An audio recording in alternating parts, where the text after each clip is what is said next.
A very good afternoon, dear students.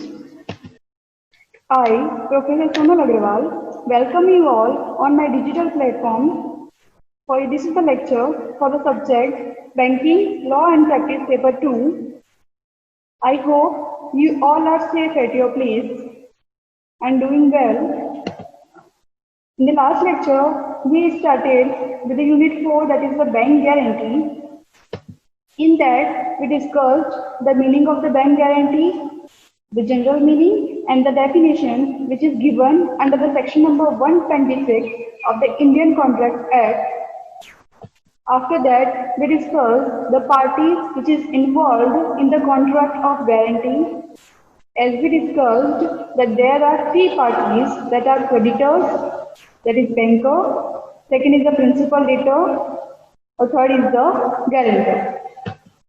After that, we discussed the basic types of the guarantees, which is on the basis of number of transactions, or you can see the number of debts.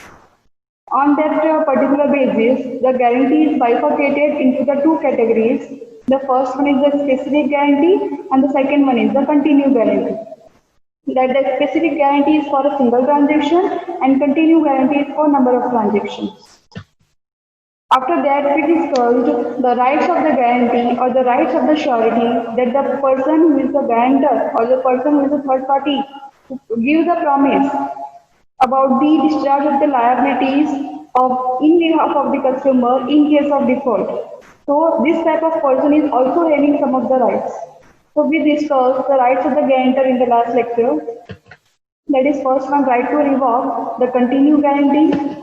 The second is the right of subrogation. The third one is the right to claim the indemnity. The next, right to know the context of the liability, or you can say the limit of the liability, and the rights against the co-sureties.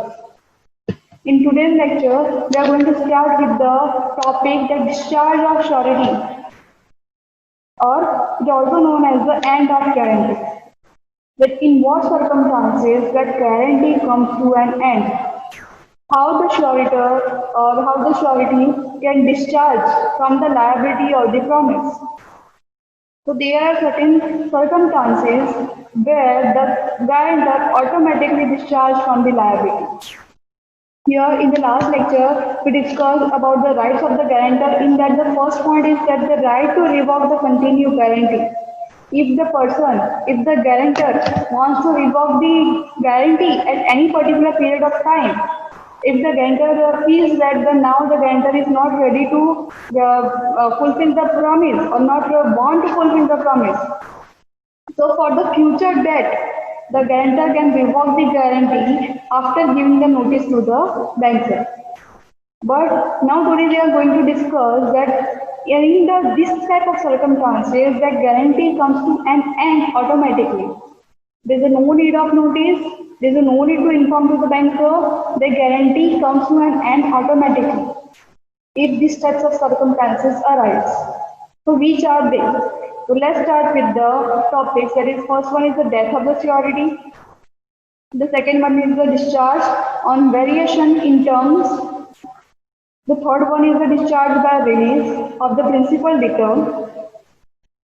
Next is discharge by composition. The next is discharge by creditor, acts or omissions. And the last one is the loss of securities.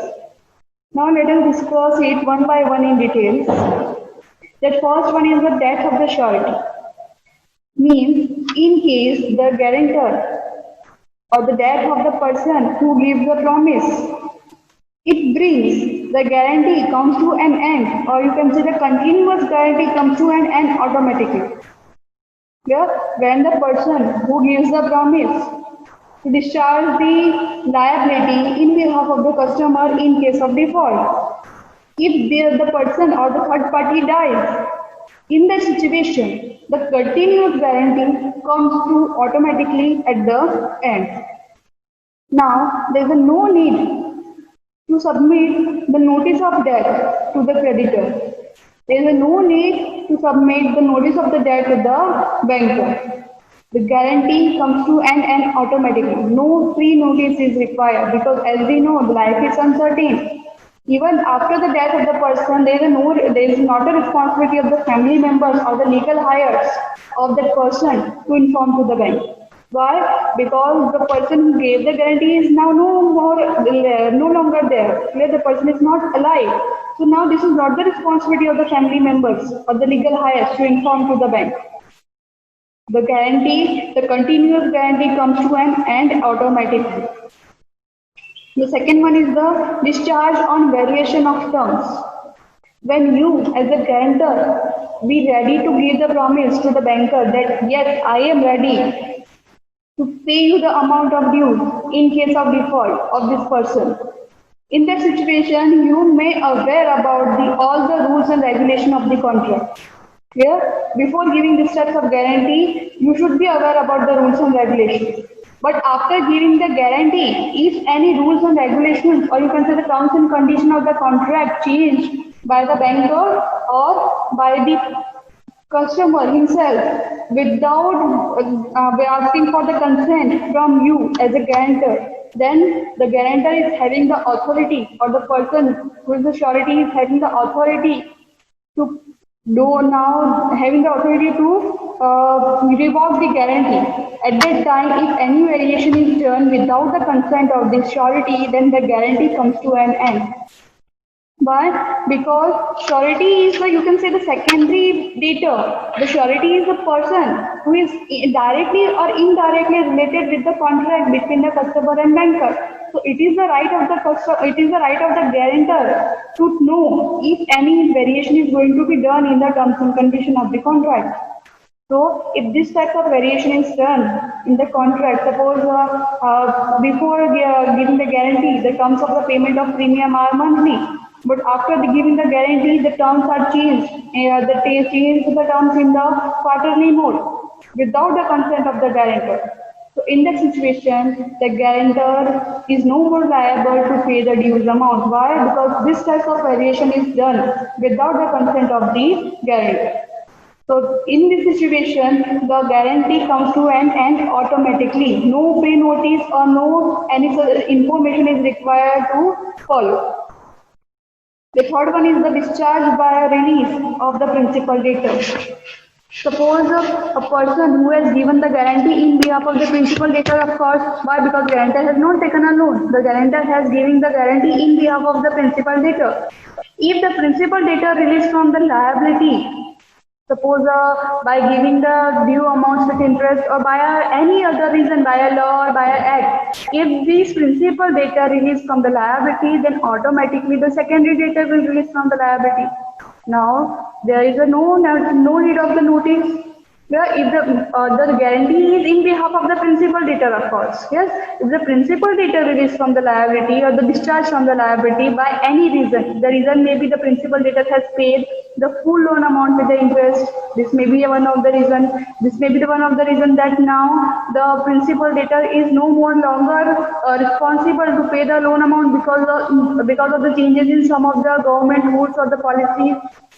Yes, suppose example, the debtor is a farmer. A new policy is issued in the market related to the farmer by the government, that now no need to pay the debt to the farmers here. So in that situation, the principal debtor released from the liability to pay the loan amount with the interest or because of any other reason. Here, if the principal debtor released from the liability, then automatically the secondary debtor, who is the guarantor, will release from the liability to pay the amount to the banker. Now there is no need to serve the notice. The next one is the discharge by the compositions. If the creditor makes the compositions with the principal debtors or gives the time to repay the dues amount or agrees that the banker will not to sue the principal debtor in the court. In this time, the surety is discharged, or you can say the guarantee is discharged unless the surety agrees to the such compositions. Again, the same. This is you can say somehow similar with the variation in terms. Here, the composition is made between the principal debtor and banker. The principal debtor, suppose here the banker gives some more time to pay the due amount. Here the banker give the assurance that the banker will not sue the principal debtor in the court in case of late payment. The banker gives the assurance that banker will not taking any legal actions against the principal debtor. So these types of some extra benefit if given by the banker to the principal debtor without the consent or without the permission of the guarantor, then for this types of composition, the guarantee comes to an end automatically. The person is having the authority to deny to pay in behalf of the principal debtor. Why? Because at the time of doing this composition, no consent is taken from the guarantor. So if this type of composition happen and the person who is the guarantor is not agree on the terms, that at that time the guarantor can be revoked the guarantee without any notice. The next one is the discharge by creditors, acts or omissions. If the creditor does not any act which is inconsistent with the rights of the sureties or fails to do his duties, here creditor means the banker. If the banker is doing any act which is inconsistent with the right of the surety, or banker is failing to perform any duties, in that situation, the result is that the surety is now no longer responsible to pay the due amounts. For example, as we discussed in the last lecture in the rights of the guarantor, that there is a right of the guarantor to know that for what amount he is liable. The guarantor can know the context of the liability. Suppose example here, the guarantor asks to the banker that for what amount I am liable. What is the answer of the banker? That you are liable for the past two dues, that is the rupees 5 lakh rupees. But actually the guarantor is liable for the 3 dues, which is the total amount is 6 lakh rupees. So if this wrong information is passed by the banker to the guarantor, so what is this? The banker is not able to perform the duties in the right manner. Here, so now the guarantor is responsible for only 5 lakh rupees, not for the remaining 1 lakh rupees, or not for the 6 lakh rupees, you can say. Also for remaining 1 lakh rupees, the guarantee comes to an end. Why? Because here, this is the act which is done by the banker, which is not in the inconsistent with the rights of the creditor, and the banker is not able to perform the duty in the right manner. So this is the act of omissions. Clear? The banker omit intentionally or by mistake. In that situation, the creditor is responsible for the loss, and the guarantor comes to the guarantee comes to an end. This is the case of the Janki Ram Chetty and the Punjab National Bank. On the judgment, on the basis of this case, whatever judgment given by the court, on the basis of the judgment of the court, this type of rules passed that if any this type of activity was done by the bank, then the now guarantor is no more responsible for the amount. It was observed that if the creditor does not act prejudicial to the interest of the surety, or perform any act which is against the interest of the surety, then the surety must deem to be discharged. Yeah? Now no need of notice to give to the creditor. And the last one is the loss of sureties. When the creditor loss or the full sureties, the full securities, or the part of any securities which is given to him, at that time the contract of guarantee says that without the consent of the surety, the latter means the guarantor is discharged from the liability to the consent of the value of the security what the banker has lost. Here suppose the security is given of 10 lakh rupees, that the jewellery, and the banker lost a part of the jewellery that is costing 1 lakh rupees. Now the guarantor is not responsible for that 1 lakh rupees that lost by the bank. Why? Because this is a mistake done by the bank, and the guarantor does not have to bear this mistake. If any part of the security or the full security lost by the banker or the loss by the creditor, in that situation the guarantor is not liable for that amount. At that time the guarantee comes to an end automatically. Clear? Now the guarantor can deny to pay these types of amount. So these all are the situations where the guarantee comes to an end automatically, no need of the show to the banker.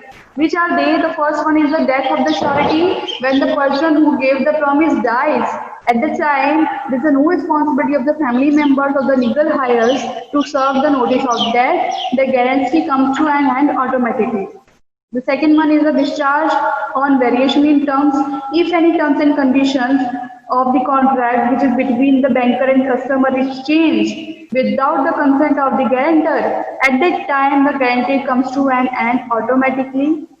And the third one is the discharge by release of the principal debtor if because of any reason the principal debtor discharged by the, or you can say by the responsibility of paying the amount. It may be by the act or by the omission of the creditor's legal consequences, or maybe by the discharge of the amount or the payment of the full amount. Because of any reason, if the principal debtor will discharge from the liability or the release from the liability, at that time the secondary debtor, who is the guarantor, will automatically release from the liability and the guarantee comes to an end. The next one is the discharge by composition. If any composition made between the principal debtor and the customer, and the person who gives the guarantee, means the guarantor is not agree on that composition, the guarantor is not ready to accept that composition, at that time the guarantee comes to an end automatically. Example for that, it may be the extra facility given by the banker to the customer, extra time will be given by the banker to the customer, the banker gives the promise or the surety that the banker will not take any legal action against the customer. So these types of extra benefit is given to the customer and the guarantor is not ready on that benefits, then the guarantee comes to an end. The next one is the discharge by creditors acts or omission. Creditors act matlab bankers acts. Here, banker is acting some of the things that is not in the favor of the interest of the guarantor. At that time, the guarantor will discharge from the liability, or by omission, that the banker forgot to perform any function. That this is the responsibility of a banker to give the details about the liability of a guarantor to the person. That if the banker forgot to perform these functions, or this is known as the act of omission, in that situation the guarantee comes to an end automatically. The next is the loss of security. If any security or the part of the security will lost by the person who is the creditor, in that situation the guarantor is not responsible for that amount, the guarantee comes to an end automatically for that amount which is lost or the security which is lost. This is the end of the topic. The next topic is the right of the creditors against the surety. The surety means the person who has given the promise or who has given the guarantee. The surety means the guarantor. Here, the rights of the creditor. Creditor means the banker. What the banker are having the right against the guarantor? Of course, yes. So some of the rights are there that the banker is having against the secondary debtor, you can say. So which are they? The first right is right to demand the payment from the surety, as the surety has given the promise to pay the amount of dues in case of default in behalf of the principal debtor. So if the principal debtor is not able to pay the amount, means if the principal debtor becomes defaulty because of any reason, because of suppose insolvency, in that situation, the creditor means the banker is having the right to ask for the demand from the surety. Why? Because the person has given the guarantee, and on the basis of that guarantee, the banker grants the loan. Next, right to exercise the right of general lion. Here, what do you mean by general lion? General lion is the right of the creditor to retain any property, possession of any property which is registered with the name of the person to whom the dues are left. Suppose here dues are left against the surety, of course, because as the principal debtor is defaulty, now the liabilities arise of the surety to pay the amount. If the surety is not ready to pay the amount because of any reason, in that situation the banker can exercise the right of general lion against the property of surety also. Here, the banker can retain the possession of the property which is registered with the name of the surety, also. And here, as we discussed that when the creditor is banker, so the some of the extra right the banker is having as a creditor that a general person as a creditor is not having.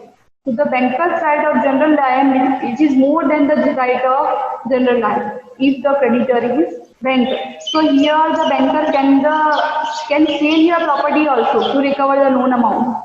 Why? Because if the creditor is banker, so this types of exception you can say extra facility will be available to the banker. The banker can sell your property also. With whose property the banker can sell the property of surety also. Can the banker can retain the possession also? The banker can sell the property of the surety also. The next one, right to recover the dues from the estates of the insolvent sureties. Suppose if the surety will also become insolvent, the principal debtor become insolvent and the surety also become the insolvent, then the banker is having the right to recover the dues from the properties which are registered in the name of the insolvent surety. This point we already discussed in the general line, and you can say this is the sub point of the general line. Clear sub part of the general line that the banker is having the right to recover the dues. How to recover? Of course, from the sale of the property. The next, right to take the liberty to proceed against any one surety for the whole debt in case of co-sureties. Co-sureties means more than one persons are responsible against the same dues. Here, more than one person has given the guarantee against the same dues. In that situation, if the principal debtor become insolvent, then there is no need to proceed against all of the sureties. The banker can take the liberty to proceed against any one of the surety for the whole debt, and that surety has to recover the amount from the remaining sureties. Here, you can say from the co-sureties. For example, suppose the dues are 5,000 rupees and there are 5 guarantors. So the banker can take the actions against the one guarantor only. No need to proceed against these all 5 guarantors. The banker can take the actions against only one guarantor. That guarantor, that surety has to pay the 5,000 rupees to the bank. And that surety is having the right to collect the 4,000 rupees from the remaining 4 co-sureties. Why? Because the rule says that if there are more than one guarantor for the same debts, then all of the guarantor has to share the equal amount of profit. And here equal amount means 5 guarantor and the dues are 5,000 means equal amount is 1,000 rupees each. So the guarantor who has paid the 5,000 rupees is having the right to collect the 4,000 rupees from the co-sureties. And now all the sureties is having the right to collect 1,000 rupees from the principal debtors. So this is all about the rights that the creditor means that the banker is having against the sureties. What is it? First one is the right to demand payment from the sureties. If the principal debtor become insolvent or become defaulty because of any reason, in that situation, what the banker can do? Banker can ask for demand, ask for payment from the sureties. Why? Because the person has given the promise to pay the amount which is due in behalf of the principal debtor. And on the basis of that guarantee, on the basis of the surety, the banker has granted the loan. The next is the right to exercise the right of general lion. If the principal debtor become defaulty and again the guarantor is also become defaulty to pay the dues amount of the customer, in that situation, the banker is having the right to exercise the right of general lion in exchange or in against the surety. The next is right to recover the dues from the estates of insolvent sureties. If the surety also become the insolvent, yes, of course, the principal debtor become insolvent and the surety also become insolvent. In that situation, the banker is having the right to recover the dues from the properties or from the estate of the insolvent sureties. But how? Of course, by selling the estates, of course, by selling the property, and whatever the extra amount of the sales will be given back to the family members of the surety. The banker is going to collect the amount which is due with interest. Next, and the last point, that the right to take the liberty to proceed against any one of the surety for the whole debt in case of the co-sureties. co-surety concept is there when more than one person are responsible or have given the guarantee against the same debt. In that situation, if the principal debtor become insolvent, then the banker can take the liberty to proceed against any one of the surety. There is no need to do the procedure or take the actions against all of the sureties. Why? Because it will increase the workload of the banker, and of course it will take more time also. So to recover the amount, the banker can take the actions against any one of the surety, or the banker can ask for the payment to any one surety for the full amount which is due. And in that case, the surety has to pay the full amount to the banker, and the surety is having the right to collect the remaining amount from the remaining co-sureties. I hope it is done. It is very simple to understand if you know the concept. What we did in today's lecture, we have started with our chapter that is already started in last lecture, that is bank guarantee. In that, what do you mean by bank guarantee? So the guarantee is a promise which is paid by which is given by the third party to the person who is the lender for the present date or for the future date of the borrower. The definition of guarantee is also given in the section number 126 of the Indian Contract Act.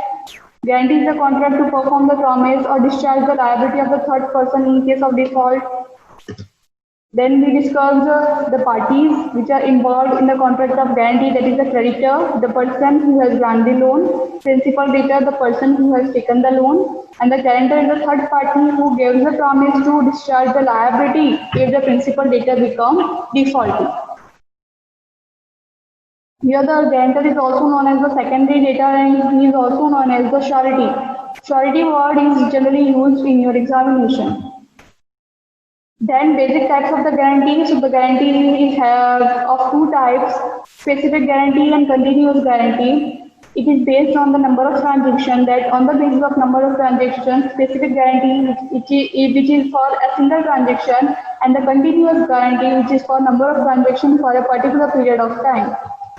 After that, we discussed in short, in brief, the rights of the guarantors that we discussed in the last lecture. The first one is the right to revoke the continued guarantee. If the continued guarantee is there, then continued guarantee means the guarantee which is for a particular period of time or for a particular amount. In that situation, if the guarantor feels that now he is not ready to pay the amount as a promise, so the guarantor can revoke the guarantee after giving the notice to the guarantor, to the banker.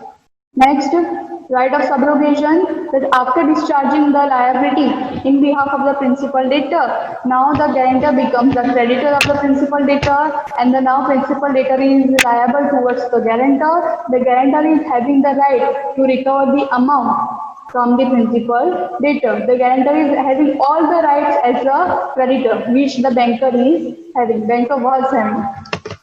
Next, right to claim the indemnity means after payment, the guarantor is having the right to recover the same amount from the customer who was the principal debtor. Why? Because the guarantor does not have to face the loss. The indemnity says that banker is having the right to collect the same amount.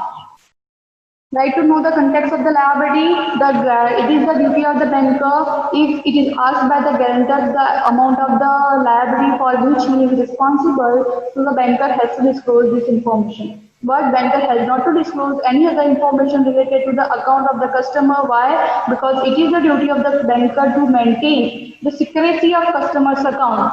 So the banker can disclose this information. Why? Because ultimately the guarantor is liable for that amount in case of default. Rights against co-sureties. If co-sureties means more than one person has given the guarantee against the same debt, then what are the rights of the co-sureties? So that co-sureties has to share the equal amount of dues. Here, suppose the dues are 5,000 and the 5 guarantors are there, and each of the surety or each of the guarantors has to pay the 1,000 rupees, or they are liable for only 1,000 rupees. Then we started in today's lecture the topic discharge of surety or ends of guarantee. In what situation the guarantee comes to an end automatically, there is no need to serve the notice. The first thing is the death of the surety, the person who has given the guarantee. In the case of death of that person, the guarantee comes to an end automatically. This is not the duty of the family members or the legal heirs to inform to the bank. Then second, discharge on variation in terms. If any terms and condition of the policy change without the consent of the guarantor, in that situation the guarantee comes to an end automatically. The guarantor can deny to perform his promise. Why? Because this changes was done without the consent of the guarantor.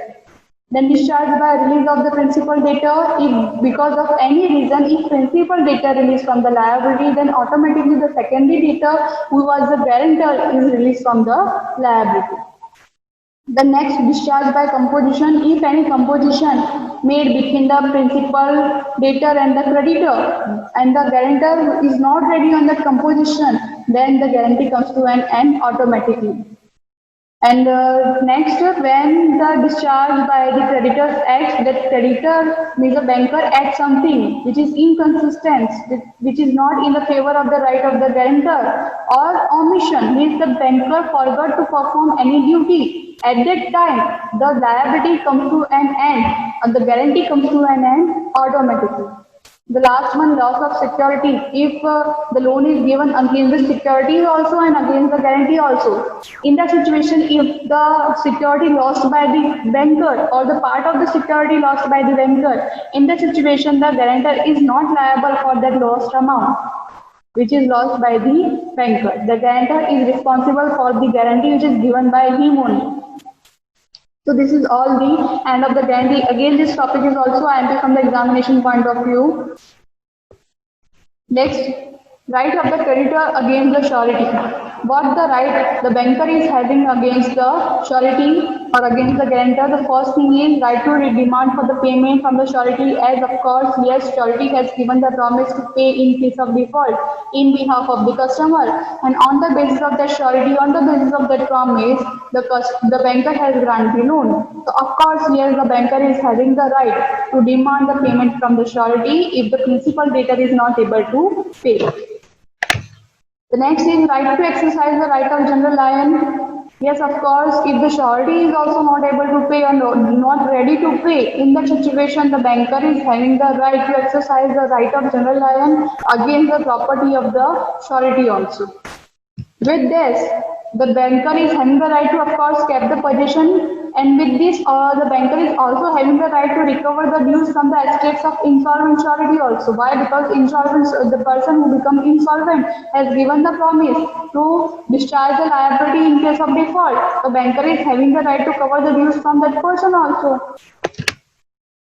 And the person is having the right, the banker is having the right to take the liberty to proceed against any one of the sureties if there are co-sureties or if there are more than one guarantor. If there are more than one guarantor, so if the banker is going to take the steps against all of the guarantors, then of course it will be take more time. And of course, it will be, you can say, opportunity cost for the banker. So to reduce this types of cost, so the banker can take the liberty to proceed against any one of the surety, and the debt surety has to pay the whole debt amount. But of course, yes, debt surety is having the right to recover the equal part of the share from the other co-sureties.